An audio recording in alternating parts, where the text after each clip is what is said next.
जैसे ही अंगूठी पर खून की बूंद गिरती है, उसी पल उसकी रहस्यमयी शक्तियां जाग उठती हैं और वो सारी शक्तियां सीधे संजू के शरीर में समा जाती हैं। तभी वहां संजू का भाई आ जाता है और गुस्से में कहता है, तुम्हारे इलाज के लिए पैसों की जरूरत है, अब जल्दी चलो और अपना चेहरा स्कैन करो। इतने में संजू की भाभी भी वहां आ जाती है और ताने मारते हुए कहती हैं, हम आखिर कब तक इसका इलाज करवाते रहेंगे, इसे किसी आश्रम में छोड़ क्यों नहीं आते। लेकिन कुछ देर बाद वो चुपके से वापस आता है और अचानक संजू के सिर पर जोरदार डंडा मार देता है। संजू के सिर से तेजी से खून बहने लगता है। वह गुस्से में कहता है, मैं इसे मरवा दूंगा, और वहां से चला जाता है। तभी संजू की पत्नी उसके पास आती है और कहती है, डरो मत, मैं तुम्हें कुछ नहीं होने दूंगी। ये कहकर वह वहां से चली जाती है।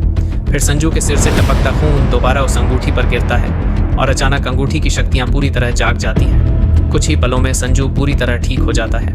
उधर उसका भाई उसे हमेशा के लिए खत्म करने के लिए गुंडों को भेज देता है। गुंडे आते ही उसकी व्हील चेयर तोड़ देते हैं और चिल्लाकर कहते हैं, संजू कहाँ है। तभी संजू उनके सामने आकर खड़ा हो जाता है और कहता है, मैं ही हूँ संजू। इसके बाद संजू उन गुंडों को इतनी बुरी तरह पीटता है कि वो दर्द से तड़पने लगते हैं। तभी वहां संजू की पत्नी आ जाती है और हैरानी से पूछती है, ये सब कैसे हुआ। तब संजू उसे पूरी कहानी बताता है और कहता है, ये सब इस चमत्कारी अंगूठी की वजह से हुआ है। यह सुनते ही उसकी पत्नी उसे गले लगा लेती है और भावुक होकर कहती है, भगवान का लाख लाख शुक्र है, तुम ठीक हो गए।